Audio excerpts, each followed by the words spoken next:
कथा का रसा। भगवान की कथा गाने लग गए भोलेनाथ। सती को थोड़ा अच्छा लगा। सती को कथा से तो प्रेरित थी ही नहीं, कथा से ही प्रेम होता तो ये सब इतना बवाल होता ही नहीं। अगस्त ऋषि के यहाँ गई थी, वही कथा सुन लेती और सारी बातचीत हो जाती। अब उसी समय क्या हुआ, सती के पिता दक्ष ने हरिद्वार में एक यज्ञ आयोजित कर दिया। दक्ष ये शिव से बड़ा विरोध रखते हैं, ये ससुर दामाद में आपस में बनती नहीं, बड़ी लड़ाई चलती रहती। तो शिव के अपमान की भावना से एक यज्ञ का आयोजन किया, सबको बुलाया, ब्रह्मा जी को बुलाया, भगवान नारायण को बुलाया, बड़े बड़े देवताओं को बुलाया, ऋषियों को बुलाया।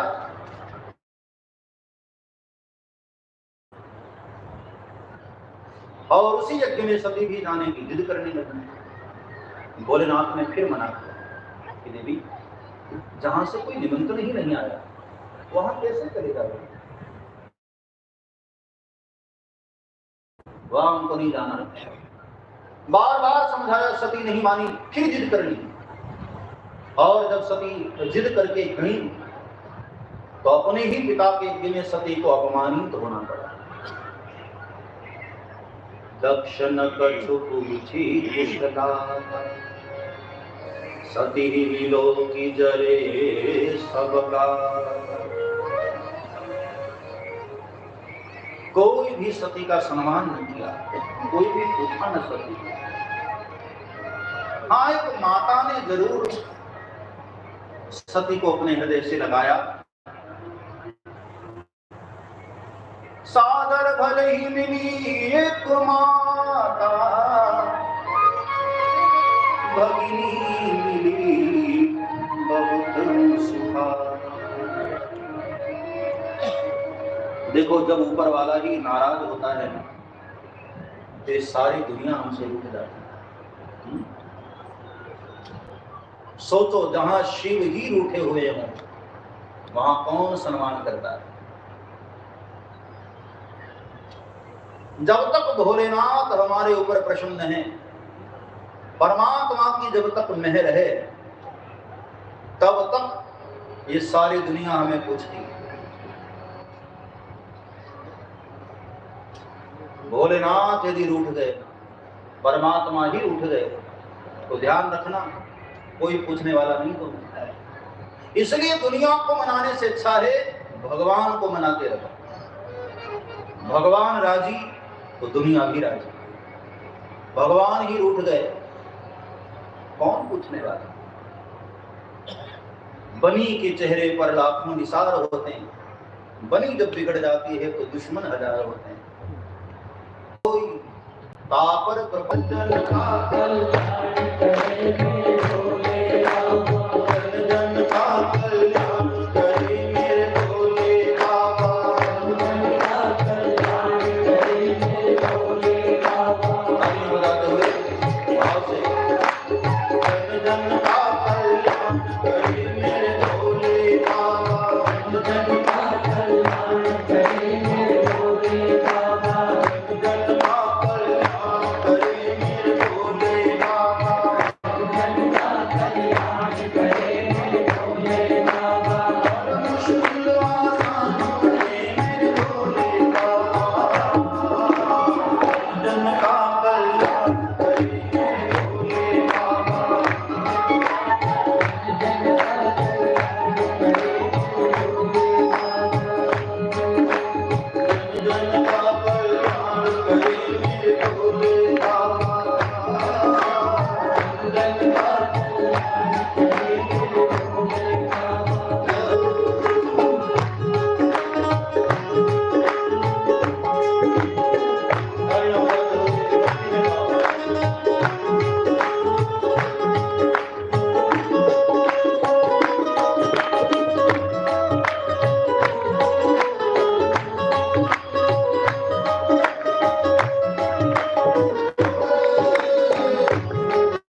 जनता कल्याण करे मेरे भोले बाबा, सबको भगवान करे मेरे भोले बाबा,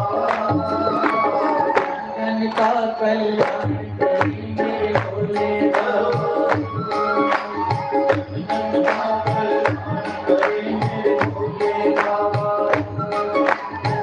जनता कल्याण करे मेरे भोले बाबा, आसान करे मेरे भोले बाबा, जनता कल्याण करे मेरे भोले बाबा, जनता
कल्याण करे मेरे भोले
दुनिया को मनाने से अच्छा है प्रभु को मना। दुनिया रूठ जाए चिंता की बात नहीं, भगवान नहीं रूठने के लिए। शिव ही रूठे हैं सती से, कौन पूछने वाला। और कहते हैं जब सती का अपमान हुआ, बड़ी चोट लगी सती के अंदर। यज्ञशाला में घूमते घूमते गई, सती को बर्दाश्त न हुआ।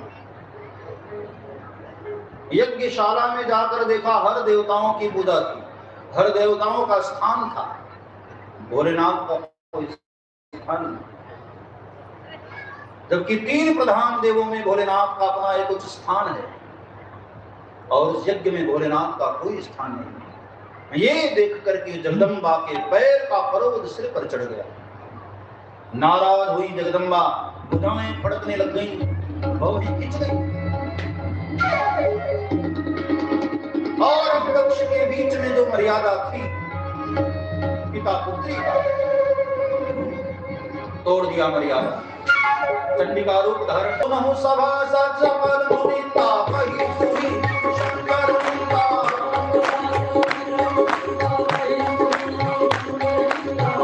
चंडिका रूप धारण किया माता ने, आंखें लाल हुई, भुजाएं फड़क रही हैं,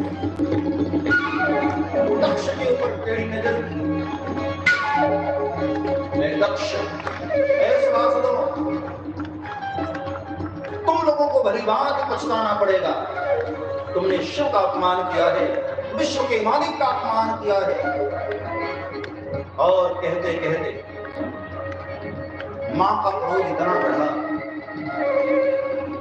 दाहिने पग के अंगूठे से योग अग्नि प्रकट किया और अपने ही तन में मां ने आग लगा।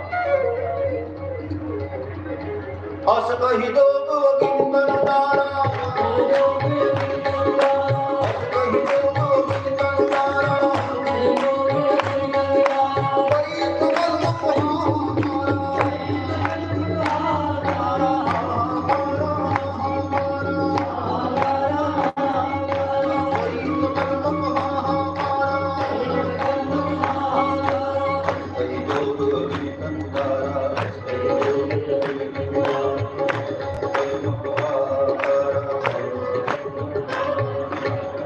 योग अग्नि प्रकट किया माता ने और अपने ही शरीर में आग लगाते हुए अपना तन भस्म करने लगे।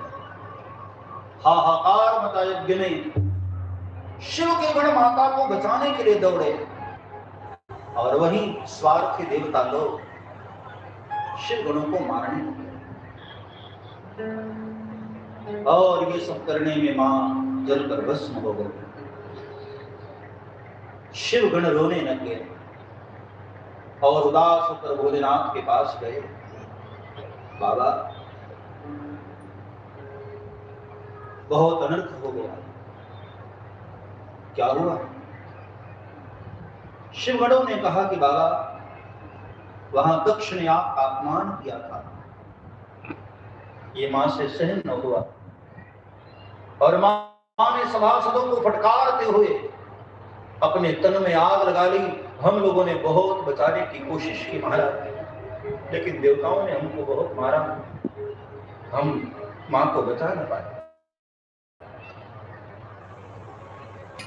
ये सुनते ही अब भोलेनाथ का क्रोध चला। खड़े हुए भोलेनाथ त्रिशूल उखाड़ा, डमरू में कड़कड़ की निनाद होने लगी और भोलेनाथ के क्रोध से पूरा ब्रह्मांड हिलने लगा।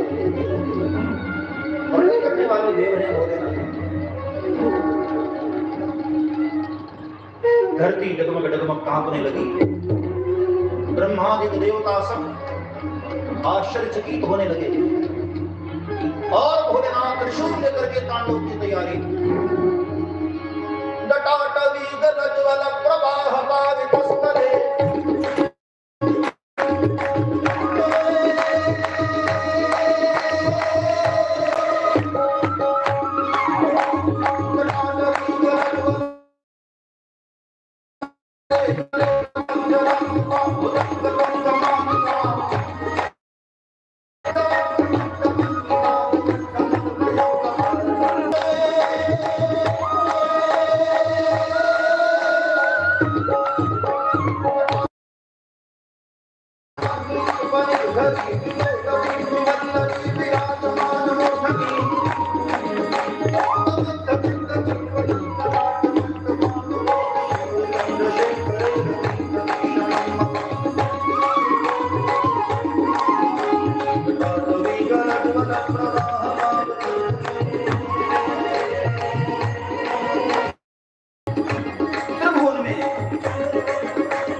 अपनी जटा उखाड़ करके धरती पर पटका। वीरभद्र महाराज का प्रागट्य हुआ और वीरभद्र महाराज को आज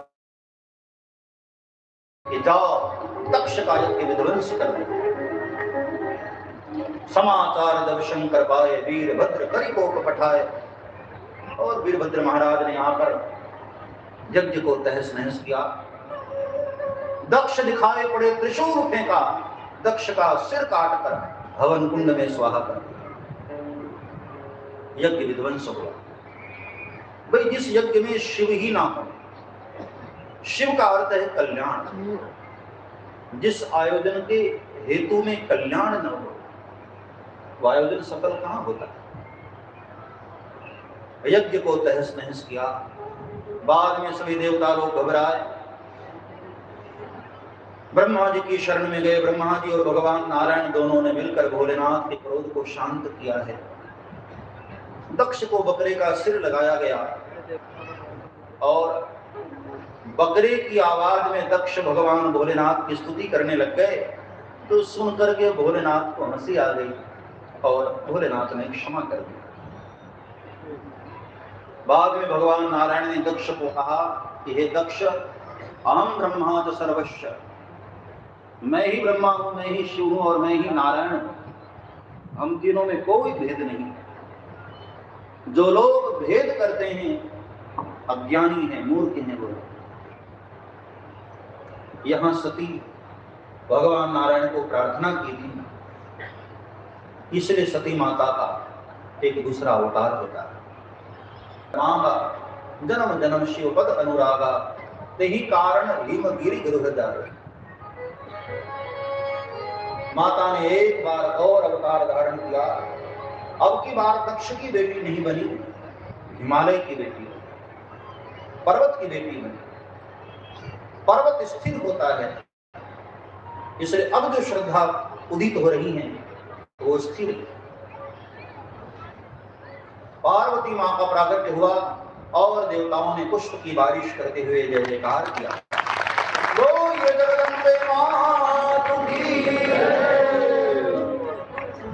हे जग जननी, हे जगदम्बा, हे जग जननी।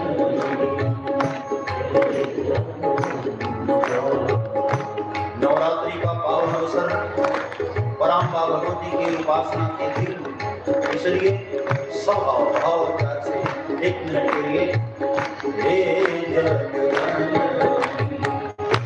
हे जगदम्बा, हे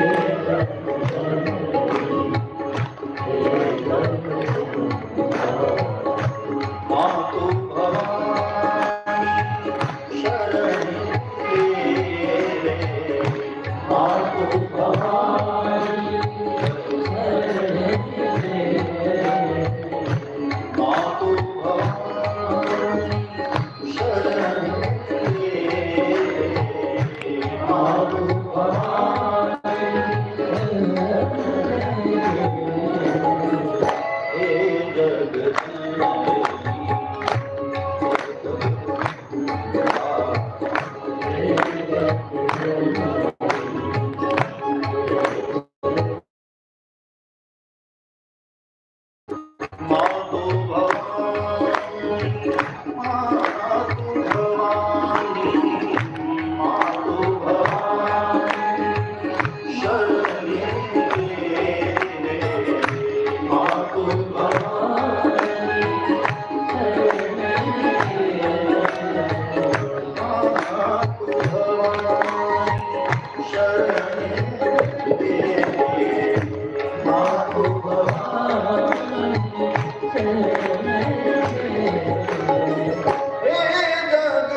धीरे धीरे धीरे पार्वती जी बड़ी होने लगी।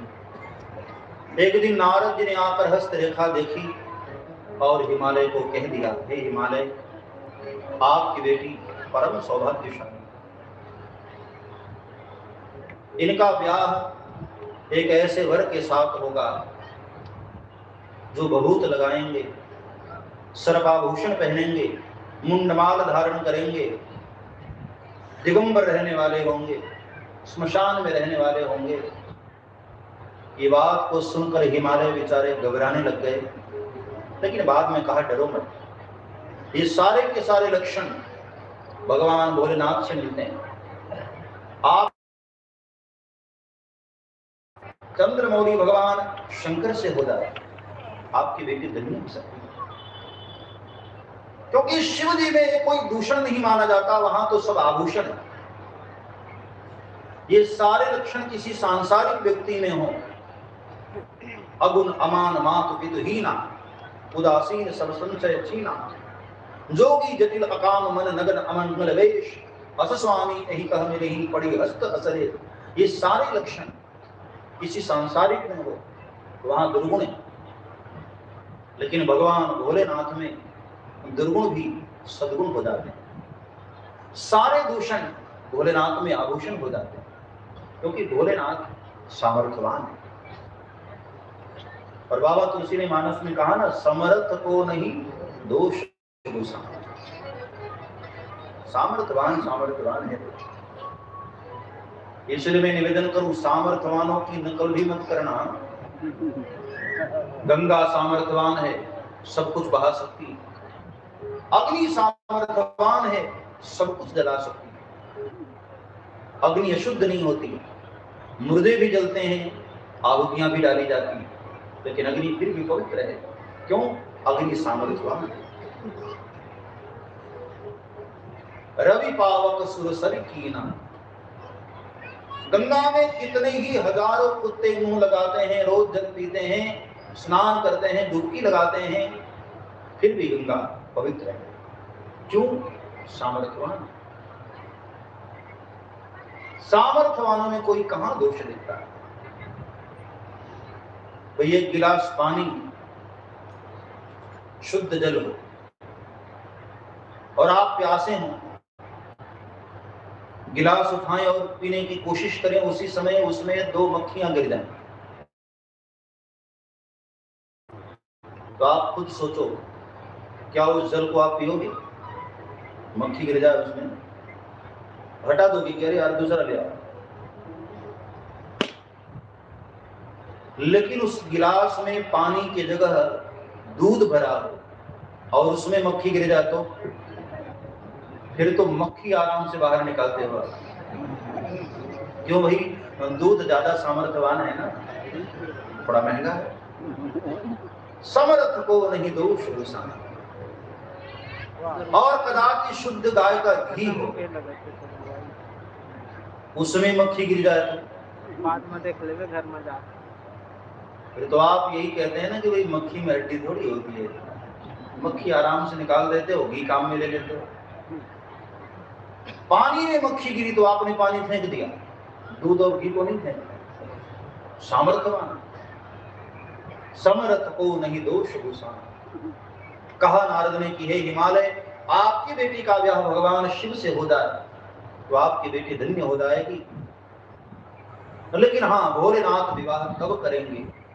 जब आपकी बेटी तप करके उनको प्रसन्न करे। पार्वती मां तप करने गई।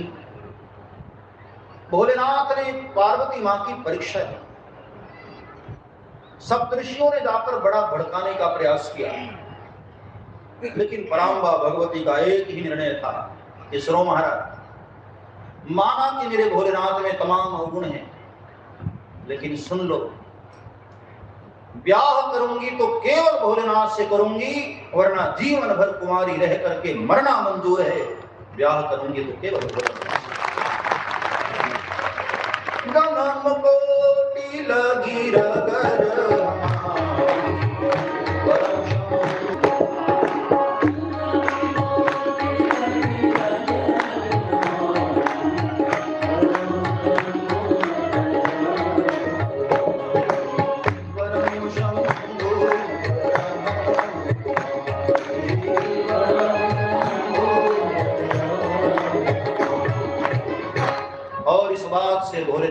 कितने आनंदित हुए, बड़े प्रसन्न हुए भोलेनाथ। पार्वती की प्रेम की बातें सुनते सुनते भोलेनाथ समाधिस्थ हो। इसका मतलब ये हुआ कि सच्चा प्रेम परमात्मा को भी समाधिस्थ कर देगा। सच्चे प्रेम की सारे जहां में असर होगी, न होगी तो तेरी बाबत में कुछ कसर होगी। प्रेम परिचय को पहचान बना देता है, प्रेम वीराने को गुलिस्तान बना देता है। प्रेम का वो सामर्थ्य है, तुम्हारा सच्चा प्रेम परमात्मा भी कबूल करते हैं। भोलेनाथ समाधिस्थ हुए। इस बीच तारक नाम का एक असुर, बड़ा भयंकर उपद्रव करने वाला, सारी दुनिया में उसने क्या तांडव मचाया। ब्रह्मादि देवता सब चिंतित हो गए, विचार करने लगे कैसे मरेगा तारकासुर। तब विधाता ने बताया उसकी मृत्यु का उपाय कि भगवान शिव और पराम्बा भगवती ब्याह कर लें, तब उनकी एक संतान होगी कार्तिकेय, वही संतान कार्तिकेय ही इसको मारेंगे। कुमार कार्तिकेय द्वारा ही तारकासुर का वध निश्चित होगा।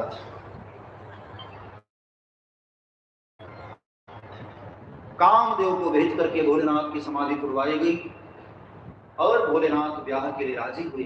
तब देवता लोग जल्दी से जल्दी लग्न का पत्र तैयार करवाकर भोलेनाथ के पास आए कि महाराज अब जल्दी से तैयार होकर के चलते हैं हम लोग हिमालय नगरी, क्योंकि आज के तीसरे दिन का मुहूर्त है। भोलेनाथ ने कहा ठीक है। सारे देवता सज गए, भोलेनाथ वैसे के वैसे। शिव गणों ने कहा कि भैया शादी अपने मालिक की हो रही है और पाउडर क्रीम पड़ोसी लगा रहे, अपना मालिक तो वैसे का वैसा खड़ा। भोलेनाथ का तो कोई था भी नहीं, कौन सदा। गणों ने कहा कि कोई बात नहीं, हम सदाएंगे मालिक को। और गणों को पता है कि भोलेनाथ कैसा श्रृंगार पसंद करते हैं। अब शादी के अवसर पर भी गणों ने वही श्रृंगार किया। चिता की ताजी ताजी भस्म लाकर पूरे शरीर में लगा दिया, चिता भस्म ले को। तमाम सर्पों को लाकर के भोलेनाथ के आभूषण की जगह सारे सर्पों को लपेट दिया, गले में, भुजाओं में, कमर में, हर जगह सर्प। जटाओं को समेट करके मुकुट बना दिया गया, गले में मुंड का माल पहनाया, हाथ में त्रिशूल पकड़ाया। नंदी आकर के सामने खड़े हो गए, दूल्हा तैयार। विश्व के प्रथम दूल्हा होंगे भोलेनाथ, जो ऐसा सज करके जा रहे। आजकल का दूल्हा कैसा सजता है वो तो आपको भी पता है। 1 महीने पहले से हल्दी को उठन लगनी शुरू हो जाते हैं, पार्लर जाना शुरू कर देते हैं। लेकिन भोलेनाथ से सीखो, क्या श्रृंगार किया भोलेनाथ ने। शिव ही शंभु गण करहि सिंगार,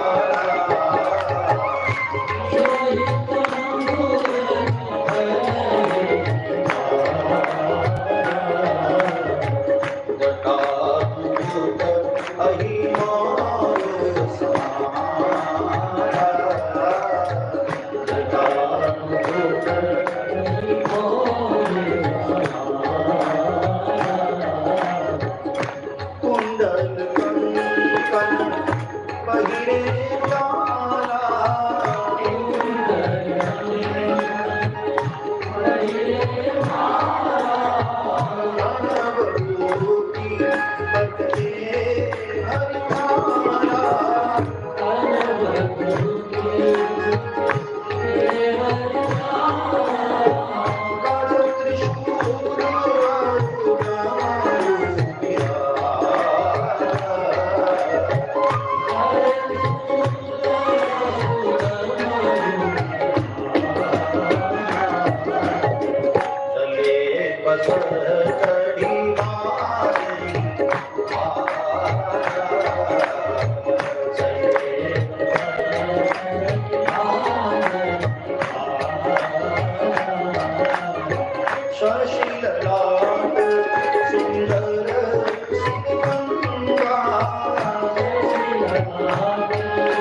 देवताओं ने, देवता भी बेचारे डर गए।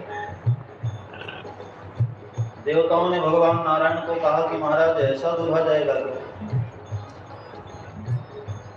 महाराज आपके तो मित्र लगते हैं, आप कहिए ना कि 2-4 दिन के लिए कपड़े तो पहन लो। भोलेनाथ नंग धड़ंग जाने को तैयार। बड़ी मुश्किल से तो कमर में मृगचर्म पहना, वरना ऐसे दिगंबर जा रहे थे।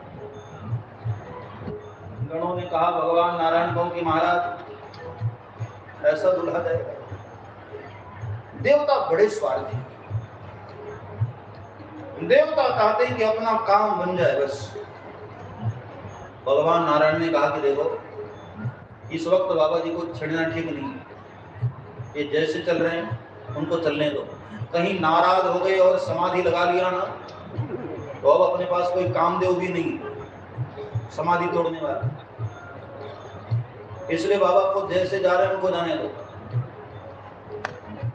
देवताओं ने कहा तो फिर मालिक एक काम करो ना, इनको कह दो कि हम लोगों से पीछे चले। भगवान नारायण ने कहा ये भी कहने की क्या जरूरत, तुम लोग खुद आगे हो जाओ।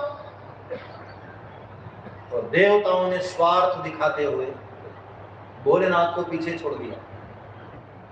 भोलेनाथ और उनके 2-4 जन, भगवान नारायण आगे, ब्रह्मा जी, इंद्र, पवन, कुबेर, यम, सब लोग आगे आगे चलने लग गए, दूल्हा सबसे पीछे।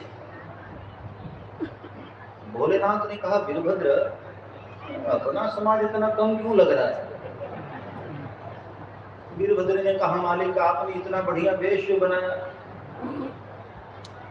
अभी भी महाराज कपड़े पहन लो, आपकी भी भीड़ बढ़ जाएगी।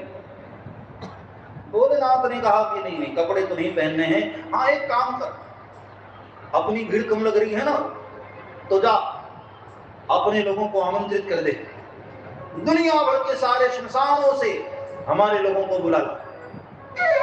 मानसिक मंत्र शक्ति का प्रयोग किया वीरभद्र ने, दुनिया के हर श्मशान में निरंतर पहुंची और आज सारे भूत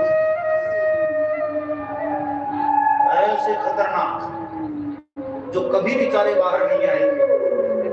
भोलेनाथ की शादी का समाचार सुनते ही सारे भयंकर भयंकर भूत न गौवती पीन पावन अपावन कंधर भूषण कराल कमाल पर सब करे हाथ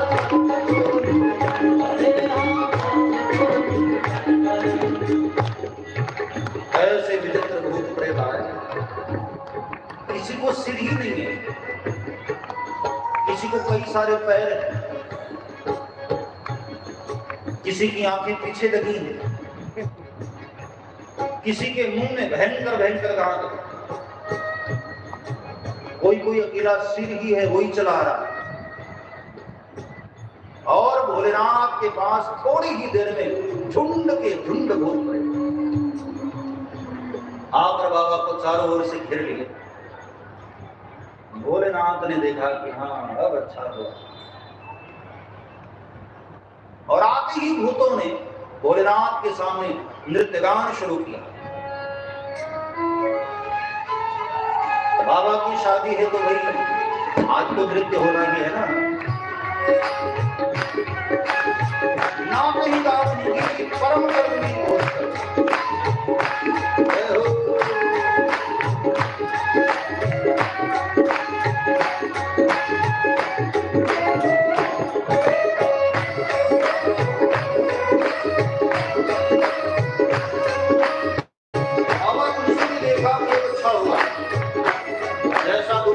बाराती भी आ गए, तस्वीर बरात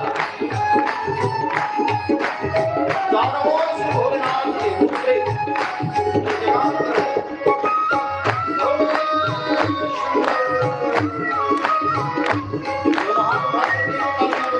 भाव से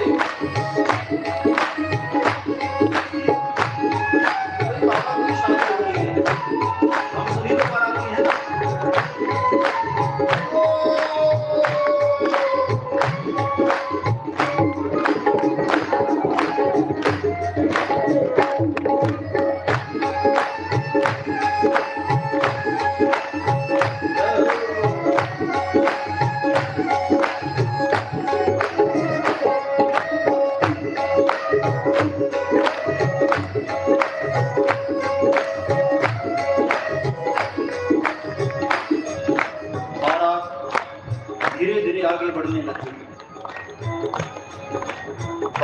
जिस गांव से बारात गुजर जाती है ना, पूरा गांव खाली हो जाता है।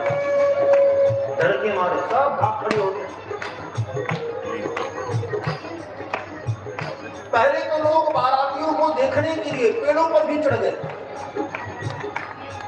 कि कौन है बाराती। लेकिन जब नजदीक आए और जब भूत प्रेतों को देखा तो बेचारे जो पेड़ पर चढ़े हैं वो उतर ही न पाए, वही सांसें रुक गई। ऐसे खतरनाक भूत प्रेत। जस दुलह तस बनी बरात, जस दुलह तस बनी बरात, जस दुलह तस बनी बरात, जस दुलह तस बनी बरात। और तो कभी भी होनी बदलाता,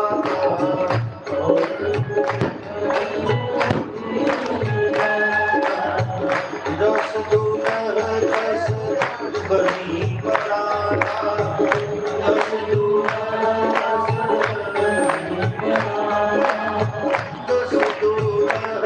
तस बनी बरात।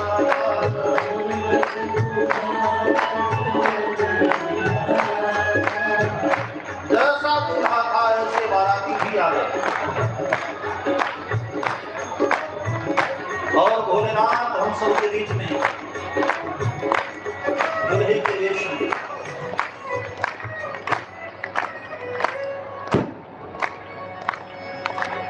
बम बम लहरी शिव शिव लहरी सब गाइए, बम बम लहरी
गंगा की धारा में